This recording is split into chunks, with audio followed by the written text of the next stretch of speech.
So what's up mga meg, no? It's another day and it's another vlog. Today's trip mga meg, malagaw to sa Mulo-Pulo. Kaya gusto magkanto ni VJ. So what's up mga meg, no? Abot na gid kami. Rin lang gagamay. Ay ay captain. Pag-abot naman sa Mulo-Pulo mga meg, nagtambay lang kami kadali. Kag naglantaw sang namin nga view sa palibot, lalo na kay taob-taob ang dagat. Kag namin si pinsan ko nga BJ. Kag nagplano kami nga maglibot sa Mulo-Pulo.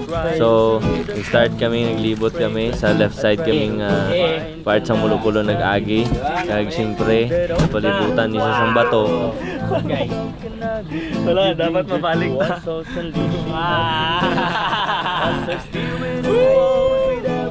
So, trail kami sa mga bato. Pero okay lang, kag namin man ang view, kag namin man ang dagat, kag insabayan mga kami sang namin pagid nga panahon. Kag tinaw-tinaw ang dagat, namin maligo. Init-init man, pero syempre hindi ma-freshen up sang cool na cool nga view sang dagat, oh. Kung makita nyo mga meg, namin gidyan dagat.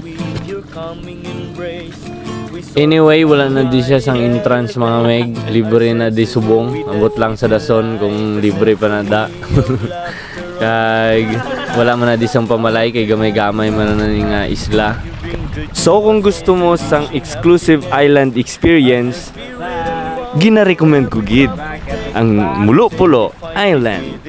Mulo-Pulo Island, nahamtang sa Barangay Buaya, Carles, Iloilo, probinsya sang Iloilo. Tuturut!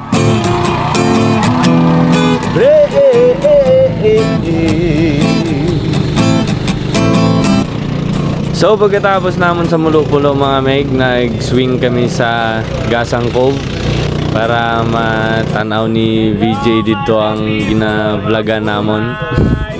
So naghapit kami sa Gasang Cove. Kag dire ko siya tudloan sang langoy kay hindi pa siya gali kabalo maglangoy kag may phobia siya sa swimming pool.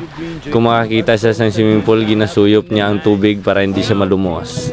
So kaysa ko lang siya gintudloan, nakabalo naman siya dahil maglangoy. Dasig mo lang siya gali tudloan kay nakapoy na siya gali magsuyop sang swimming pool. So sa tanan nga mga gusto magkadto sa isla, mas safe gid kung kabalo ka mo maglangoy. So what's up mga meg, naari na kami dito sa balay. So that's it na lang for today mga meg. Hasta sa duso naman nga trip, moptanay naman taliwan. Let's go! Peace!